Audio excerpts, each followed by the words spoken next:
পর থেকে সেনার হেফাজতে ছিলেন তিনি। শহীদুল হক 2014 সালের 31 ডিসেম্বর আইজিপি হিসেবে যোগদান করেন। দায়িত্ব পালন করেন 2018 সালের 31 জানুয়ারি পর্যন্ত। আর আব্দুল্লাহ আল মামুন 30 সেপ্টেম্বর 2022 সালে আইজিপি হিসেবে দায়িত্ব নেন। আইজিপি হিসেবে যোগদানের পূর্বে তিনি র্যাবের মহাপরিচালক হিসেবে দায়িত্ব পালন করেন। আসসালামু আলাইকুম সম্মানিত ভিউয়ার্স, একটি সুসংবাদ হচ্ছে সাবেক 2 আইজিপি যারা বিভিন্ন সময় গণহত্যার সাথে জড়িত, বিরোধী দল এবং সাধারণ মানুষকে হত্যা নির্যাতন সাথে জড়িত, গুমের সাথে জড়িত চৌধুরী আব্দুল্লাহ আল মামুন এবং এম শহীদুল হক আজকে ঢাকায় গ্রেফতার হয়েছে। তাদেরকে গ্রেফতার করে ডিবি অফিসে নিয়ে যাওয়া হয়েছে। এ বিষয়ে একটি রিপোর্ট এবং চৌধুরী আব্দুল্লাহ আল মামুন, এই দুই সাবেক পুলিশ কর্মকর্তাকেই গ্রেফতার করে এই ডিবি হেফাজতে নিয়ে আসা হয়েছে এবং ডিবি কার্যালয়ে তাদেরকে নিয়ে যাওয়া হয়েছে, এমনটা আমরা জেনেছি। কিছুক্ষণ আগে ডিবি পুলিশের ঊর্ধ্বতন কর্মকর্তারা আমাদেরকে নিশ্চিত করেছেন যে তাদের দুজনকেই গ্রেফতার করা হয়েছে এবং তাদের দুজনকে গ্রেফতার দেখিয়ে ডিবি হেফাজতে আনা হয়েছে এবং আগামীকাল তাদেরকে আইন অনুযায়ী তাদেরকে কোর্টে প্রেরণ করা হবে এবং তাদেরকে রিমান্ড আবেদন করা হবে, এমনটি আমরা জেনেছি।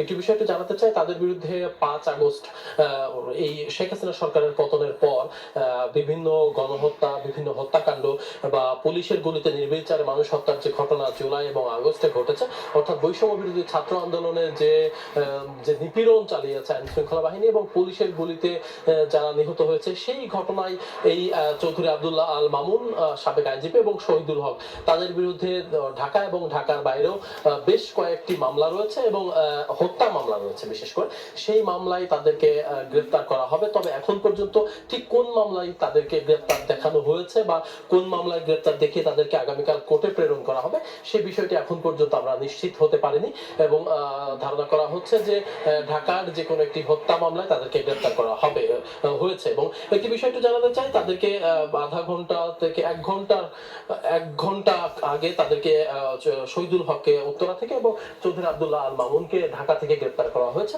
আপনারা রিপোর্টটি শুনলেন। সাবেক আইজিপি এম শহীদুল হক এবং চৌধুরী আব্দুল্লাহ আল মামুন, সদ্য সাবেক আইজিপি, যিনি 5ই আগস্টের অভ্যুত্থানের পরে পলাতক ছিলেন, পরে তাকে সাসপেন্ড করা হয়, তিনি আজকে গ্রেফতার হয়েছেন। তো এম শহীদুল হক 2014 সালের 31 ডিসেম্বর থেকে 2018 সালের 31 জানুয়ারি পর্যন্ত এবং চৌধুরী আব্দুল্লাহ আল মামুন 2022 সালের 30 ডিসেম্বর থেকে 2024 সালের 5ই আগস্ট, মানে এই অভ্যুত্থানের দিন পর্যন্ত আইজিপি ছিলেন। মানে এই চৌধুরী আব্দুল্লাহ আল মামুন অভ্যুত্থানের পরে সে নিজেই পালিয়ে যায়, একটি বাহিনীর প্রধান, তাছাড়া নিরাপত্তা বাহিনীর প্রধান, যে পুলিশের কাজ হচ্ছে দেশের মানুষের নিরাপত্তা দেওয়া, দেশের মানুষের সম্পদের মালের নিরাপত্তা দেওয়া, সেই পুলিশের প্রধান নিজেই পালিয়ে যায়, পলাতক হয়ে যায়। এবং এই ঢাকা শহরে সারা বাংলাদেশে যে বৈষম্য বিরোধী আন্দোলন করতে গিয়ে এত শত শত ছাত্র, সাধারণ মানুষ, পথচারী, রাজনৈতিক কর্মী হত্যার শিকার হয়েছে, 40,000 নেতাকর্মী, পথচারী, সাধারণ মানুষ গুলিবিদ্ধ হয়েছে। আইজিপি হিসাবে চৌধুরী আব্দুল্লাহ আল মামুনকে দায় এড়াতে পারবেন? আইজিপি পুলিশের প্রধান, তার নির্দেশ ছাড়া, তার অর্ডার ছাড়া তো পুলিশ সাধারণত গুলি করার কথা না। এই 1000 ছাত্র নেতৃবৃন্দ সহ সাধারণ ছাত্র, পথচারী, সাধারণ মানুষ, রাজনৈতিক কর্মী সবার হত্যার দায় পরোক্ষভাবে চৌধুরী আব্দুল্লাহ মামুনের উপরে পড়ে।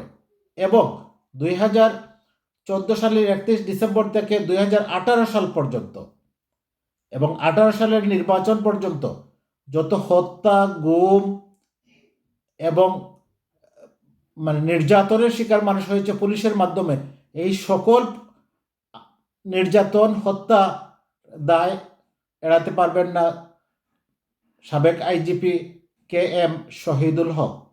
তিনি লম্বা লম্বা কথা বলতেন, পুলিশকে অস্ত্র দেওয়া হয়েছে কি ডাঙ্গুলি খেলার জন্য, তারা কি এটা দিয়ে ডাঙ্গুলি খেলবে, এইসব আজে বাজে কথা বলতেন।